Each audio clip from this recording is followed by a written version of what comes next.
لما نسمع كلمة رياضة اليوم على طول يجي في بالنا الملاعب والترفيه وقضاء وقت الفراغ. بس تخيلوا معي لو كانت الرياضة في زمن من الأزمان مش مجرد هواية، لا، كانت ضرورة عشان البقاء والإيمان نفسه. خلونا نغوص في هالمفهوم ونكتشف كيف كانت القوة البدنية جزء أساسي من هوية حضارة كاملة في القرن السابع. وهنا بالضبط يكمن الفرق الجوهري. في ذاك العصر اللياقة البدنية ما كانت شيء إضافي أو كماليات، كانت أساس لمواجهة صعوبات الحياة اليومية، من السفر الطويل المتعب إلى الحروب اللي ما توقف. أما اليوم فالكثير يشوفها كنشاط تكميلي، شي نسويه إذا فضينا. هالتباين هو محور تحليلنا اليوم. طيب، خطتنا لهذا التحليل واضحة جداً. رح نبدأ بفهم ليش كانت الرياضة ضرورة حتمية مش رفاهية. بعدها منشوف كيف كان النبي محمد صلى الله عليه وسلم هو النموذج للقوة الجسدية. بعدين منستكشف الرياضات اللي كونت أبطال ذاك العصر، ونتعمق أكثر في فلسفة إنه القوة بحد ذاتها عبادة. ونختم بالمبدأ اللي يلخص كل شيء: الأفضلية للمؤمن القوي. خلونا نبدأ بالجزء الأول. أبغى كل واحد يتخيل معي الحياة في القرن السابع. القوة ما كانت مجرد خيار، كانت شرط للبقاء على قيد الحياة. كانت هي الأداة اللي تواجه فيها الصحراء الشاسعة والطقس المتقلب ومستلزمات الدفاع عن النفس المستمرة. يعني ما كانت رفاهية أبداً، كانت مسألة حياة أو موت. وهنا بالضبط نشوف كيف القوة البدنية تحولت من ضرورة شخصية إلى أصل استراتيجي للأمة كلها. يعني الأحداث التاريخية العظيمة هذه ما كانت ممكن تصير لولا وجود أجساد قوية قادرة تقطع آلاف الأميال وتواجه أقصى الظروف. قوة الأفراد كانت هي المحرك الفعلي للتاريخ. طيب، مين كان يجسد هذا المثال الأعلى للقوة؟ هنا ننتقل للشخصية المحورية، النبي محمد صلى الله عليه وسلم، اللي ما كان مجرد قائد روحي، لا، بل كان هو النموذج العملي للقوة البدنية في مجتمعه. الروايات اللي وصلتنا توصفه بأنه كان عريض المنكبين، قوي البنية، شديد الساعدين. هذه الأوصاف ما ترسم صورة شخص عادي أبداً، بل تجسد هيئة رجل عنده لياقة وقوة استثنائية. وهذا اللي خلاه قدوة مش بس في الأخلاق والمبادئ، بل حتى في الهيئة الجسدية. والأهم من كل هذا إن قوته ما كانت شكلية أو للمظهر، كانت قوة وظيفية، يعني تستخدم.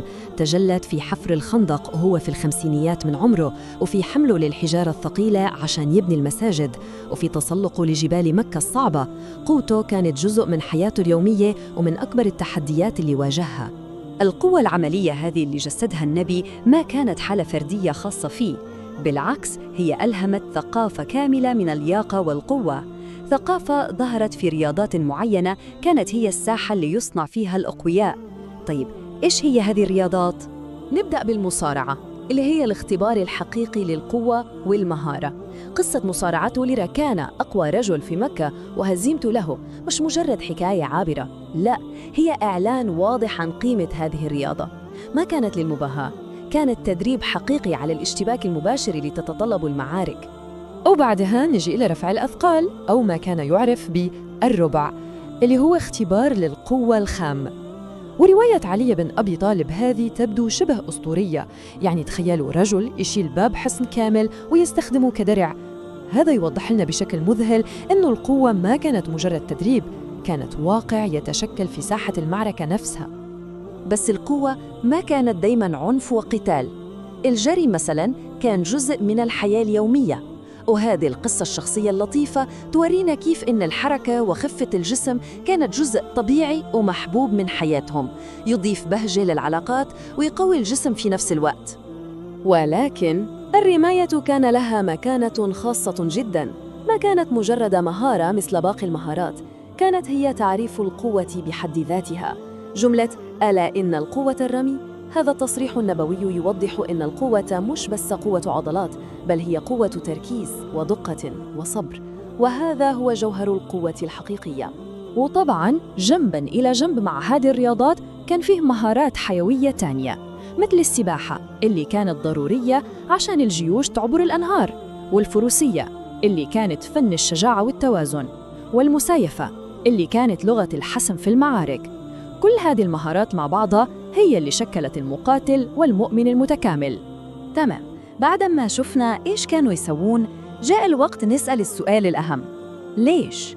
إيش هي الفلسفة العميقة اللي حولت مجرد نشاط بدني إلى عبادة وواجب مقدس. كل شيء يبدأ من هنا، من هذا الأمر الإلهي الواضح بإعداد القوة. هذه الكلمة الوحيدة صارت هي حجر الزاوية لكل شيء. بس السؤال يبقى، ما هي طبيعة هذه القوة المطلوبة؟ التفسير العملي والمباشر هو أن أي قوة سواء كانت مجتمعية أو عسكرية مستحيل تبنى على أجساد ضعيفة. فإعداد القوة لازم يبدأ من الوحدة الأساسية، الفرد نفسه، وتقوية الجسد تصير استجابة مباشرة وطاعة لهذا الأمر الإلهي. وهنا تتضح الفلسفة بأجمل صورها. القوة مش للمباهاة أو التفاخر، هي أداة لتحقيق هدف أسمى. الجسد القوي يساعد على أداء العبادات بشكل أفضل، ويعطي الصبر والثبات وقت الشدائد، ويمكن الشخص من خدمة أهله ومجتمعه. يعني هو أداة لخدمة الدين والدنيا معاً. كل هذه الأفكار العظيمة تتبلور في النهاية في مبدأ واحد حاسم ومباشر يضع كل شيء في نصابه الصحيح. هذه هي الخلاصة كلها، تصريح واضح ما فيه أي لبس. المؤمن الذي يجمع بين قوة الإيمان وقوة الجسد هو الأفضل والأحب إلى الله. هذا الحديث ما كان مجرد جملة عابرة، كان مبدأ حياة شكل نظرة جيل كامل للوجود. وهذا المبدأ ما كان مجرد كلام نظري، بل ترجم إلى تحذيرات عملية جداً. هنا نشوف عمر بن الخطاب كيف يربط بشكل مباشر بين إهمال الجسم عن طريق الشراهة في الأكل وبين الكسل عن الصلاة والمرض. يوضح أن إضعاف الجسم هو إضعاف للدين والصحة في نفس الوقت. إذن القوة في ذلك العصر ما كانت مجرد رياضة، كانت عقيدة وضرورة وأسلوب حياة متكامل. وهذا يتركنا مع سؤال يتردد صداه إلى يومنا هذا: إذا كان الجسد أمانة، فكيف نقدر في عالمنا الحديث أن نؤدي حق هذه الأمانة ونستلهم من هذا المفهوم الشامل للقوة؟